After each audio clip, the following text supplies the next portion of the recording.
অত্যন্ত দুঃখজনক বিষয় হলো সরকার এবং সরকারি দল তারা রাষ্ট্রযন্ত্রকে ব্যবহার করছে। রাষ্ট্র আমাদের সকলের, রাষ্ট্রের কর্মকর্তা কর্মচারী এই হলো আমাদের আইন শৃঙ্খলা রক্ষাকারী বাহিনী, রাষ্ট্রের কর্মকর্তা আমাদের নিরাপত্তা বাহিনী, আমাদের দেশে যে প্রতিরক্ষা বাহিনী, এগুলো রাষ্ট্রের সম্পদ। রাষ্ট্রকে রক্ষা করবে, রাষ্ট্রের জনগণকে রক্ষা করবে, জনগণের অধিকারকে রক্ষা করবে।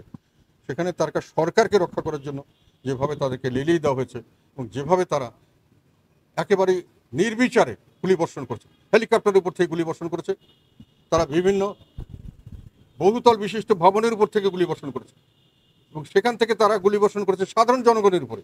এবং বাচ্চা ছেলে মারা গেছে, গৃহিণীরা মারা গেছে, সাধারণ মানুষ যারা পথচারী তারা মারা গেছে।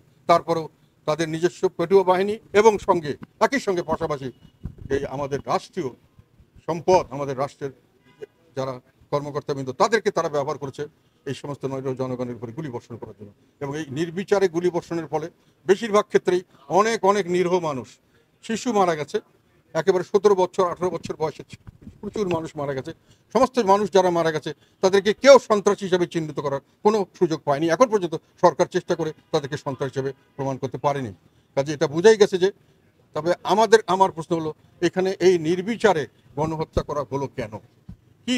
এবং এইভাবে নির্বিচারে এই জন্যই বলছি যে তারা যদি সন্ত্রাসী দমন করতে চায়, তার সন্ত্রাসীকে আগে তাদের সুনির্দিষ্টভাবে চিহ্নিত করতে হবে, তারপরেই না তাদেরকে প্রতিহত করার প্রশ্ন আসে। তখন তারা হেলিকপ্টার থেকে, তারা বহুতল বিশিষ্ট ছাদের উপর থেকে কিভাবে নিচে কে সন্ত্রাসী, কে ভালো মানুষ, কে পথচারী, কে শিশু, তারা কিভাবে বুঝবে? তো তার মানে হলো তারা এটাকে একটা ভীতিকর পরিবেশ সৃষ্টি করে দমন নিপীড়নের মাধ্যমে তাদের মতামত চাপিয়ে দেওয়ার চেষ্টা করছে। এবং সেই পরিস্থিতি থেকে এখনও দেশ উদ্ধার হয়নি, এখন পর্যন্ত সেই পরিস্থিতি চলছে।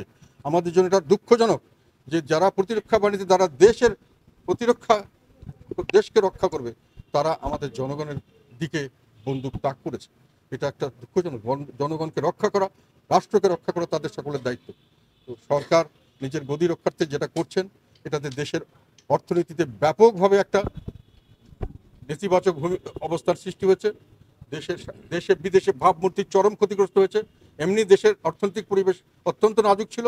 সরকারের উচিত ছিল এই অর্থনৈতিক পরিবেশ যাতে করে সঠিকভাবে ম্যানেজ করা যায়, তার জন্য সকলকে সহযোগিতা নিয়ে দেশকে এগিয়ে নিয়ে যাওয়া।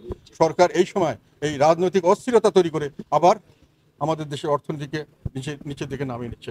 এখন অর্থনীতির কারণে সাধারণত সামাজিক অস্থিরতা হয়। এই অর্থনীতির শোচনীয় হচ্ছে, আরও রাজনৈতিক অস্থিরতা সামনে বাড়বে, আবার দমন নিপীড়ন হবে, আবার অর্থনীতি তার জন্য ক্ষতিগ্রস্ত হবে। এই যে একটা দুষ্ট চক্র তৈরি হয়েছে, এ থেকে বাংলাদেশের মানুষ সহসা রেহাই পাবে আমরা মনে করছি না। সামনে অর্থনীতি খারাপের দিকে যাবে, সামনে মানুষের জীবনযাত্রার মান খারাপের দিকে হবে, একই সঙ্গে রাজনৈতিক পরিস্থিতি উত্তপ্ত হবে। সারা বিশ্বে আমরা সন্ত্রাসী জাতি অথবা আমাদের বিভিন্নভাবে আমাদের ভাবমূর্তি ক্ষুণ্ণ হবে, বিভিন্নভাবে আমরা বিভিন্ন আন্তর্জাতিক মহলে আমাদের দুর্নাম আসবে, আমাদেরকে বিভিন্নভাবে মানুষে কলঙ্কিত করবে। এটা আমাদের কারোর জন্য মঙ্গল হচ্ছে না।